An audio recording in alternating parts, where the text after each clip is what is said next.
जोशीमठ से बड़ी खबर आपको बता दें, श्री गंगा प्रोजेक्ट में ग्लेशियर टूटने से भारी तबाही। तस्वीरें आपके टीवी स्क्रीन पर है। किस तरीके से भरभरा कर ये बांध टूटा है और फिर सारा पानी धीरे धीरे गांव से होते हुए बहने लगा है। धौली गंगा घाटी के रेणी में ग्लेशियर टूटा। तपोवन में पावर प्रोजेक्ट बहने की सूचना मिल रही है। मौके पर प्रशासन के तमाम बड़े अधिकारी मौजूद हैं। बहाव में कई लोगों के बहने की भी सूचना है। ये कोई मामूली बात नहीं है, ये कोई मामूली हादसा नहीं है, ये बहुत बड़ा हादसा है। और टीवी स्क्रीन पर जो तस्वीरें आप देख रहे हैं ये एक झलक है, लेकिन इससे भी ज्यादा नुकसान वहां पर हुआ है। तो ऋषि गंगा प्रोजेक्ट में बांध टूटने से भारी तबाही आई है। चमोली की ये तस्वीर आपको हम दिखा रहे हैं, जोशीमठ की ये तस्वीर। ग्लेशियर टूटने से धौली गंगा नदी उफान पर है। अलकनंदा नदी भी विकराल रूप ले चुका है। इस बीच मुख्यमंत्री त्रिवेंद्र सिंह रावत ने ट्वीट किया है।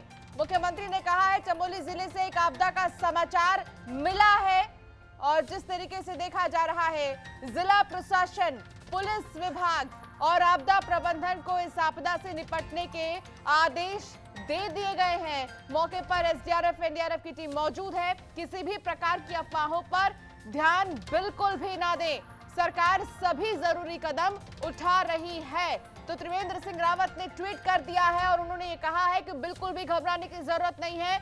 मौके पर एसडीआरएफ, एनडीआरएफ की टीम मौजूद है और लगातार लोगों को बचाने की कोशिश की जा रही है, क्योंकि ये जो बांध टूटा है इसके बाद से ही लगातार कई नदियां उफान पर हैं और ऐसे में लोगों के बहने की भी खबरें सामने हैं। तो बहुत बड़ा हादसा उत्तराखंड के चमोली जिले से, ये बड़ी खबर आपको बता दें। अब तक मिली जानकारी के मुताबिक ये बताया जा रहा है कि चमोली जिले के जोशीमठ क्षेत्र में ग्लेशियर टूटने से ये बड़ा हादसा हुआ।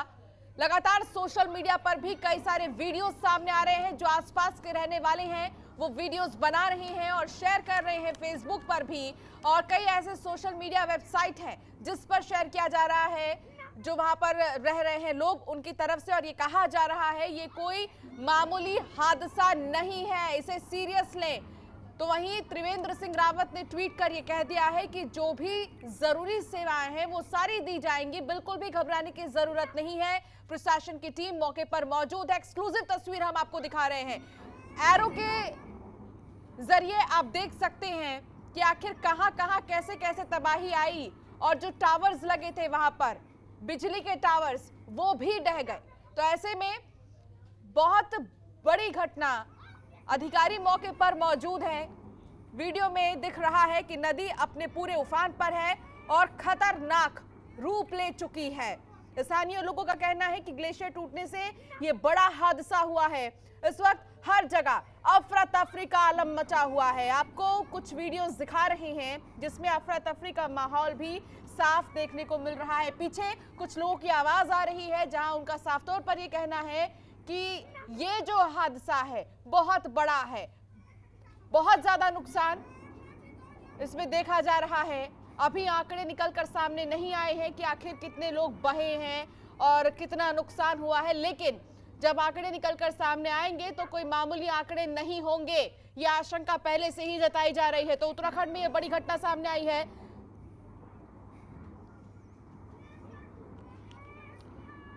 तो साफ तौर पर देखा जा रहा है आखिर किस तरीके से यहां पर बहुत बड़ी घटना हो गई। इस बीच मुख्यमंत्री त्रिवेंद्र सिंह रावत ने ट्वीट किया है। उन्होंने कहा है कि मैं स्वयं घटनास्थल के लिए रवाना हो रहा हूं। मेरी सभी से विनती है कि कृपया कोई भी पुराने वीडियो शेयर कर पैनिक ना फैलाए। इस स्थिति से निपटने के सभी जरूरी कदम उठा लिए गए हैं। आप सभी धैर्य बनाए रखें। तो मुख्यमंत्री त्रिवेंद्र सिंह रावत ने एक और ट्वीट किया है जिसमें उन्होंने ये कहा है कि वो खुद घटनास्थल पर जा रहे हैं और सभी से विनती है कि पुराने वीडियोस तबाही के शेयर ना करें, पैनिक की स्थिति ना फैलाएं और स्थिति से निपटने के लिए सभी जरूरी कदम भी उठाए जा रहे हैं। सभी धैर्य बनाए रखें, सभी पेशेंस में रहें। मुख्यमंत्री त्रिवेंद्र सिंह रावत ने ये ट्वीट किया है। इससे पहले मुख्यमंत्री ने ट्वीट किया था और उन्होंने ये कहा था कि जिस तरीके से चमोली जिले के एक आपदा का समाचार मिला, जिला प्रशासन, पुलिस विभाग और आपदा प्रबंधन को इस आपदा से निपटने के आदेश दे दिए हैं। इसके बाद फौरन उन्होंने दूसरा ट्वीट किया जिसमें उन्होंने लिखा है कि एहतियातन भागीरथी नदी का फ्लो रोक दिया गया है, अलकनंदा का पानी का बहाव रोका जा सके इसीलिए श्रीनगर डैम और ऋषिकेश डैम को खाली करवा दिया गया है। एसडीआरएफ अलर्ट पर है। मेरी आपसे विनती है, अफवाहें न फैलाएं, सरकारी प्रामाणिक सूचनाओं पर ही ध्यान दें। मैं स्वयं घटनास्थल के लिए रवाना हो रहा हूं। इसके बाद मुख्यमंत्री ने एक और ट्वीट किया है और उसमें ये लिखा है कि चमोली के रीणी गांव में श्री गंगा प्रोजेक्ट को भारी बारिश और अचानक पानी आने से क्षति की संभावना है। नदी में अचानक पानी आने से अलकनंदा के निचले क्षेत्रों में भी बाढ़ की संभावना है। तटीय क्षेत्रों में लोगों को अलर्ट किया गया है। नदी किनारे बसे लोगों को क्षेत्र से हटाया जा रहा है। इसके अलावा मुख्यमंत्री त्रिवेंद्र सिंह रावत बार बार ट्वीट कर संवेदना जता रहे हैं उन लोगों को जिनके परिवार वाले बह गए हैं। और इसके साथ ही उन्होंने दोबारा से एक ट्वीट किया है जिसमें उन्होंने ये जानकारी दी है कि मैं फौरन पहुंच रहा हूं घटना स्थल पर और खुद जायजा लूंगा। तो लगातार मुख्यमंत्री की तरफ से भी ट्वीट किया जा रहा है और संवेदना जताई जा रही है। इतना ही नहीं, मुख्यमंत्री ने यह भी कह दिया है कि बहुत जल्द घटनास्थल पर पहुंचकर वहां का जायजा लिया जाएगा। पंकज कुमार पर्यावरणविद हमारे साथ जुड़ गए हैं। पंकज जी, इस बड़े डिजास्टर को आप किस तरीके से देखते हैं और अब तक जो भी डिजास्टर हुए हैं उसके कंपैरिजन में कितना ज्यादा नुकसान होने वाला है, इसका क्या लगता है आपको? अभी मुश्किल से एक हफ्ता हुआ, यूनाइटेड नेशंस ने एक रिपोर्ट जारी की जिसमें कि तमाम बड़े डैम और जो वो डैम जो जिनकी उम्र 50 वर्ष या 50 वर्ष से ज्यादा हो गई है उसके ऊपर एक तरह का आशंका जताई, उसके रखरखाव को लेकर, उसके टूटने को लेकर या उसकी जो भी उसकी जरूरतें हैं उसको लेकर के। अब देखिए कि हम लोग काफी लंबे वर्षों से बड़े डैम के खिलाफ रहे हैं क्योंकि हम लोगों ने इस डैम को जो पावर प्रोजेक्ट के नाम पर या सिंचाई के नाम पर जो बनाए जाते हैं हम लोगों को हमेशा ये लगता है कि ये एक तरह का हाइड्रोजन बम है जो कभी भी अगर फूटे तो बहुत बड़ा विनाश लेके आता है। और आज आप देखिए कि जो डैम जिस तरीके से तिनके की तरह से बह जाता है तो हम हमेशा प्रकृति को कहीं ना कहीं इतना कम करके आंकते हैं कि उसको बांधने में या उसके साथ खिलवाड़ करने में या छेड़छाड़ करने में कभी भी इस बात का अंदाजा नहीं लगाते। और हमारे ही देश में अगर हम सिर्फ 2006 से बात करें तो आप 2006 से लेकर के इस 2020-21 तक में इन 14 वर्षों में जो ज्यादातर जो बाढ़ें आई हैं वो बांधों के टूटने के बाद आई। तो आप ये अंदाजा लगा लीजिए कि ये बांध हमारे लिए हमें कोई फायदा पहुंचा रहे हैं, हमारे विकास में काम आ रहे हैं या विनाश के समय ज्यादा विनाशकारी साबित हो रहे हैं। तो ये सरकारों को सोचना होगा और समझना होगा और खास करके हिमालयन क्षेत्र को लेकर के हम लोगों ने हमेशा इस बात की आवाज उठाई कि इस इलाके में सड़कों के चौड़ीकरण से लेकर पावर प्रोजेक्ट के काम इस तरीके से न किए जाएं जैसे बाकी मैदानी इलाकों में किए जाते हैं क्योंकि हिमालय की उम्र बाकी तमाम संसार के पहाड़ों से कम है। मगर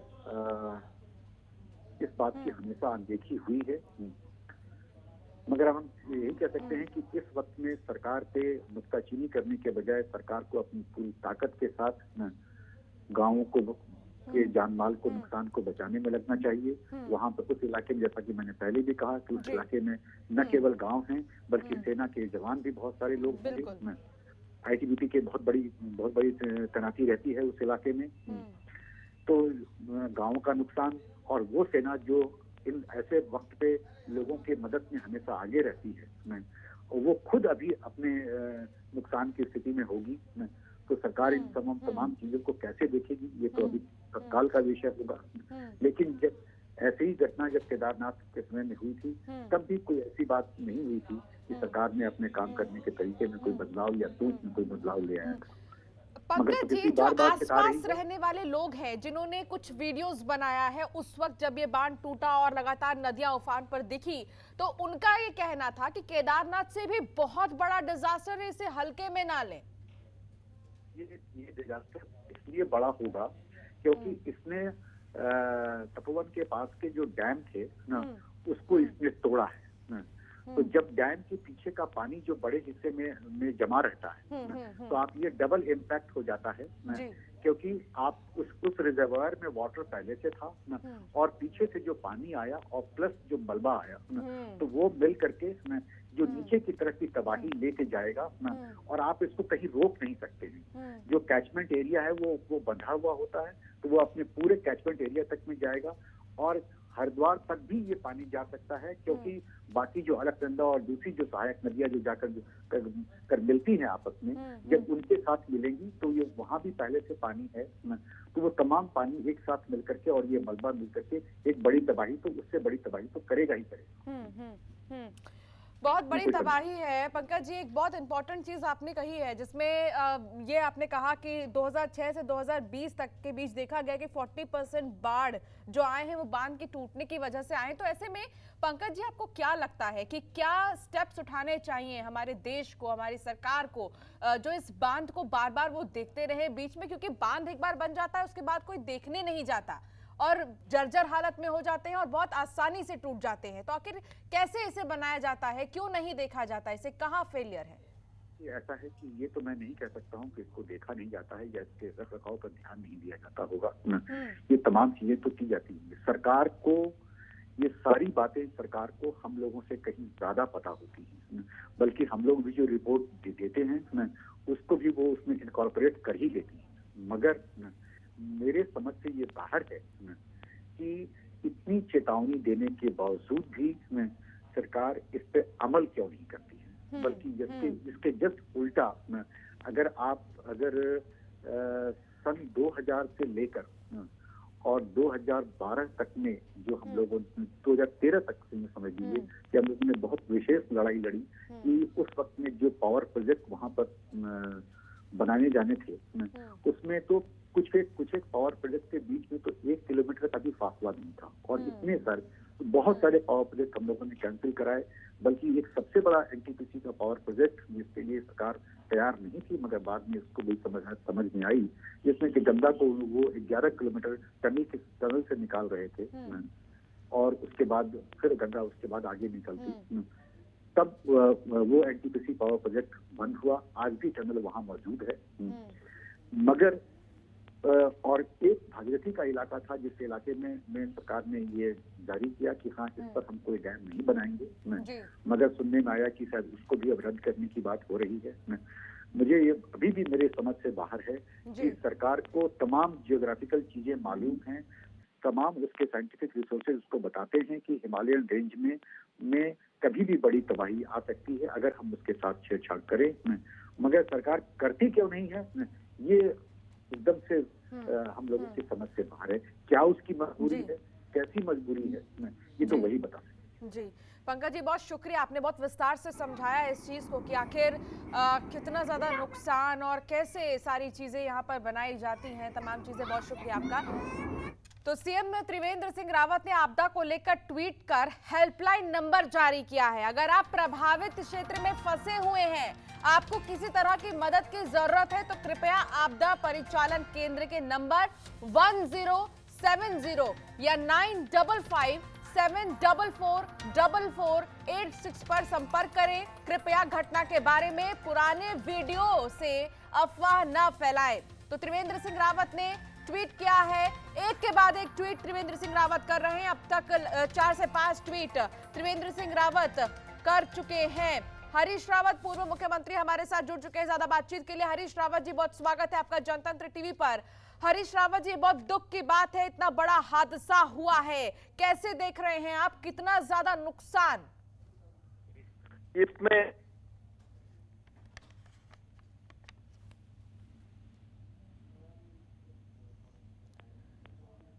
हरीश रावत जी, क्या आप तक हमारी आवाज आ रही है? तो हमारा संपर्क टूट गया। हरीश रावत जी से दोबारा साधने की कोशिश करेंगे, लेकिन इन सब के बीच एक बार फिर वो तस्वीर देखिए जिसको देखकर दिल दहल जा रहा है।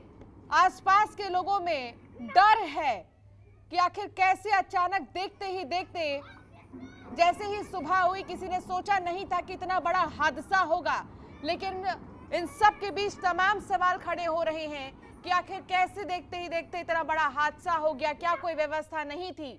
तो ऐसे में आपको बता दें कि चमोली जिले के जोशीमठ क्षेत्र में ग्लेशियर टूटने से यह बड़ा हादसा हुआ। इतना ही नहीं, जानकारी ये भी मिल रही है कि तपोवन में बांध टूट गया और ऐसे में नदी विकराल रूप ले चुकी है। 5 तस्वीरें आपकी टीवी स्क्रीन पर है और इन 5 तस्वीर में आप तबाही का वो मंजर देख सकते हैं जो किसी ने आज तक सोचा ही नहीं होगा। कैंप 1 की तस्वीर में आप देखिए कैसे भरभरा कर बिल्डिंग्स गिर गई, छोटी छोटी जो वहां पर घर है वो गिर गए हैं, नदियां उफान पर है। कैंप 2 में आप देख सकते हैं कि जो टावर्स लगाए गए हैं पावर के, वो भी भरभरा कर गिर गए। कैंप 3 में, जिसमें देखा जा सकता है कैसे आसपास जो पहाड़ हैं वो भी नदियों की वजह से उफान पर नदियां थी, जिसके चक्कर में ये गिर गए। उतना ही नहीं, कैंप 5 में आप देख सकते हैं कि किस तरीके से पहाड़ जो है वो धीरे धीरे खिसकने लगे और नदी के साथ ही बहने लगे। तो ऐसे में कैंप 4 की ये जो तस्वीर है, ये सबसे ज्यादा डरावनी तस्वीर, जिसमें नुकसान कितना हुआ है इसका अंदाजा लगाया जा सकता है। क्या नदी क्या नाले सब एक यहाँ नजर आ रहे हैं, क्योंकि एक साथ सब यहाँ पर उफान पर हैं और ऐसे में बड़े बड़े प्रोजेक्ट्स, पावर प्रोजेक्ट, सरकार के जो पावर प्रोजेक्ट थे वो भी एक तरह से धाराशायी हो गए हैं। तो ऐसे में बड़े बड़े टावर्स जो लगाए गए थे, बिजली के टावर्स, वो भी गिर गए हैं।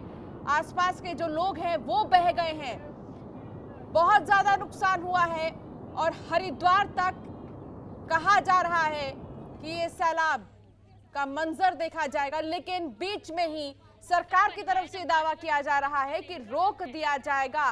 कई सारे ऐसे डैम्स हैं जिन्हें खोला जाएगा और साफ तौर पर जो अलकनंदा नदी का पानी है उसे रोकने की कोशिश की जाएगी, क्योंकि बहुत ज्यादा प्रेशर देखा जा रहा है। ये पानी आ रहा है, बोल रहे हैं वो डैम टूट गया, इसलिए झूला वहाँ पे घर है। कहाँ? झूला वो बता रहे हैं पानी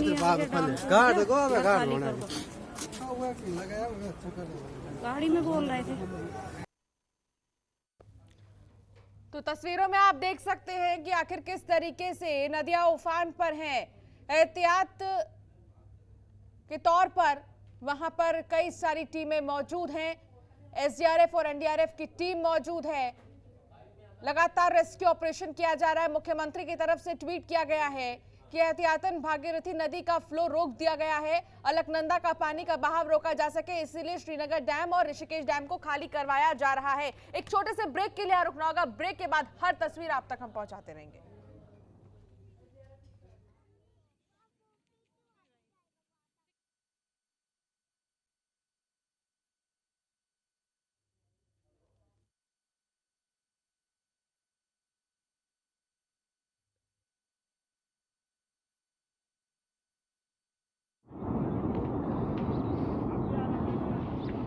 तस्वीरें आपकी टीवी स्क्रीन पर हैं और आप देख सकते हैं कि तबाही का ये मंजर आखिर किस हद तक बढ़ने वाला है। इस बीच लगातार ट्वीट्स पे ट्वीट्स मुख्यमंत्री की तरफ से सामने आ रहे हैं। जोशीमठ चमोली की तस्वीर आप देख सकते हैं।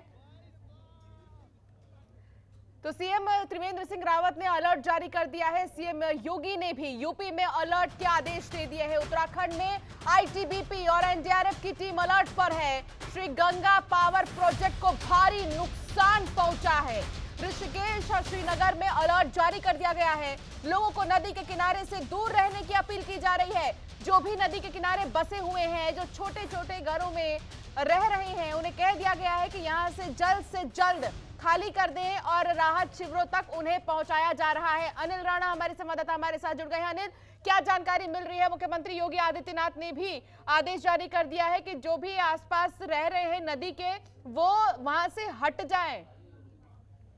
अंशिका, बिल्कुल यहाँ पे जो माहौल है फिलहाल, यहाँ पे जो नदी के किनारे के जो क्षेत्र है वो खाली करवाए जा रहे हैं। प्रशासन की टीम, आईटीबीपी की टीम, एसडीआरएफ की टीम यहाँ पे साथ ही पुलिस की जो टीम है लगातार स्थानीय लोगों की मदद के लिए आगे आई हुई है और लगातार जो नदी किनारे के जो गांव है वो खाली करवाए जा रहे हैं। जी अंशिका, चमोली में जो जोशी मठ जगह है अनिल, उस जगह के बारे में कुछ बताइए कि वहाँ कितने की आबादी रहती है, वहाँ लोग कैसे रहते हैं, उनका लाइफस्टाइल क्या है, उनका पूरा जो गुजारा है वो कैसे होता है, और ऐसे में इस तबाही से कितना नुकसान पहुंचा है। अंशिका, जो जोशीमठ है ये एक नगर पालिका है और जोशीमठ की जो आबादी है वो और सैन्य बाहुल्य इलाका है, सीमावर्ती गांव है जोशीमठ का जो क्षेत्र है और पर्यटन स्थल भी आप कह सकते हैं कि जो औली है उसके बिल्कुल नजदीक है। और यहाँ पे जो जनजीवन जो यहाँ के मुख्य निवासियों भोटिया जनजाति के लोग ज्यादातर यहाँ पे निवास करते हैं और साथ ही स्थानीय गढ़वाली लोग भी यहाँ पे निवास करते हैं और जो ज्यादातर है यहाँ के जो लोग हैं मिलनसार व्यवहार के यहाँ के लोग हैं। जी अनिल, बहुत बड़ा नुकसान हुआ है, कई सारे लोग हैं जिनका रोजगार भी यहाँ पर होगा, लेकिन यहाँ के लोग कैसे अपना गुजारा करते हैं, उनके लिए रोजगार का साधन क्या है, और क्योंकि बहुत सारे लोग बह गए हैं इसमें तो उन परिवार का क्या होगा, क्या कुछ वहाँ पर मौजूद लोगों का कहना है इस हादसे के बाद? वहाँ पर आप मौजूद हैं, आप लोगों को सुन भी रहे होंगे, क्या कहना है उनका? जहाँ हमारी बात हुई स्थानीय लोगों से, स्थानीय लोगों का कहना है कि क्योंकि जो पर्यटन व्यवसाय यहाँ के जो पहाड़ों में है, ये चार धाम यात्रा और जो धार्मिक पर्यटन है इससे जुड़ा हुआ है, तो पर्यटन पे इसका देखते हैं कि आने वाले दिनों में क्या प्रभाव पड़ेगा, लोगों की रोजी रोटी पे क्या प्रभाव पड़ता है। कुछ समय यहाँ पे केदारनाथ आपदा, बद्रीनाथ आपदा ने क्षति पहुंचाई थी, उसके बाद कोरोना जो काल लगा है उसने भी काफी नुकसान पहुंचाया और उसके बाद जो ये तबाही देखने को मिल रही है, इससे कितनी भरपाई कितने जल्दी हो पाएगी ये तो आने वाला वक्त ही बता पाएगा। जी अंशिका। अनिल, भागीरथी नदी और अलकनंदा नदी दोनों ही उफान पर है और ऐसे में ये जो तबाही है वो डबल ट्रिपल हो गई है। आसपास कौन से इलाके हैं जोशीमठ के जो इफेक्ट होने वाले हैं? क्योंकि जो अंशिका जो चमोली जिला है, चमोली जिले से आप ये लगा लीजिए जो सबसे पहले यहाँ पे नंदप्रयाग से आगे आप देखेंगे कर्णप्रयाग, फिर जो रुद्रप्रयाग है, फिर देवप्रयाग है, ये आगे ऋषिकेश हरिद्वार तक संभावना ये जताई जा रही है कि जो नदी किनारे के जो क्षेत्र हैं वो इससे प्रभावित हो सकता है। जी अनिल, अभी कितने लोगों के बहने की खबर है? क्योंकि बहुत सारे ऐसे लोग हैं जो बह गए हैं इस नदी में, और इतना ही नहीं, क्या नदी क्या नाले, तस्वीरों में तो दिखा रहे हैं हम दर्शकों को कि सब एक ही हो गए हैं और उफान पर है। कुछ जानकारी मिल रही है, कुछ छोटे मोटे आंकड़े सामने निकल कर आए हैं? अंशिका, फिलहाल क्योंकि प्रशासन अभी इसमें बचाव राहत कार्य में जुटा हुआ है, फिलहाल कोई भी इस तरह की जानकारी हमें नहीं मिल रही है कि कितने लोग बहे हैं। फिलहाल जो आपको खबरों से पता चल रहा है कि 100 से अधिक लोग यहाँ पे फिलहाल बह चुके हैं। जी इसके अलावा त्रिवेंद्र सिंह रावत भी घटना स्थल पर जाने वाले हैं, उसको लेकर क्या जानकारी मिल रही है, कितने देर में पहुंचेंगे? यहाँ तक सूचना मिली है कि मुख्यमंत्री जी यहाँ मौके का यहाँ पे मुआयना करने आ रहे हैं और साथ ही वहाँ से जो देहरादून से है वहाँ से भी प्रशासन की टीम पहुंच रही है, SDRF और NDRF की टीम भी यहाँ पहुंच रही है क्षेत्र में। लेकिन इससे जहाँ गाजियाबाद से NDRF की टीम उत्तराखंड रवाना कर दी गई है, घटना स्थल पर रेस्क्यू करेगी 8वीं बटालियन NDRF की टीम।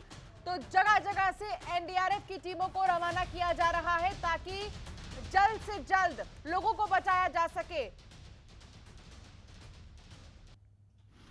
तो इस बीच तस्वीरें आपको हम दिखा रहे हैं जहां त्रिवेंद्र सिंह रावत की जो हेलीकॉप्टर है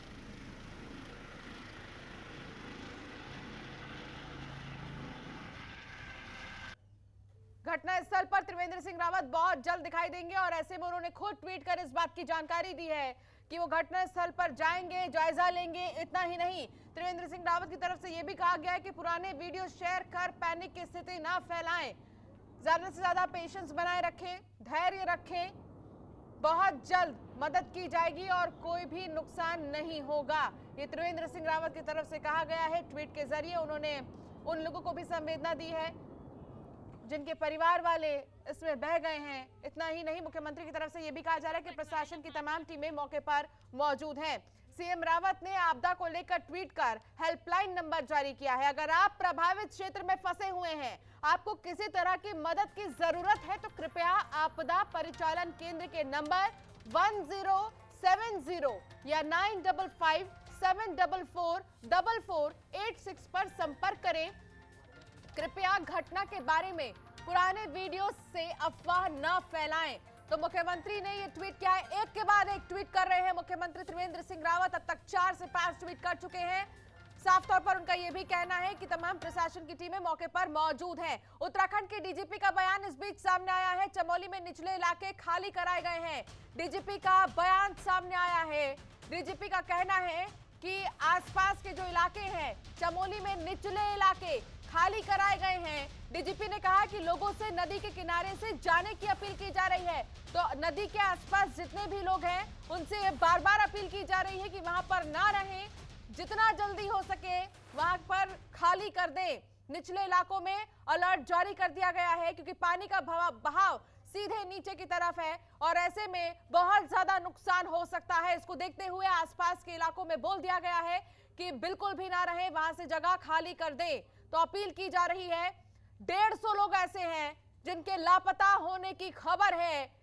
तो अभी तक आंकड़े खुलकर सामने नहीं आए हैं। आधिकारिक तौर पर जब आंकड़े आएंगे तो इस बारे में भी आपको हम बताएंगे, लेकिन फिलहाल 150 लोग ऐसे हैं जो लापता हैं।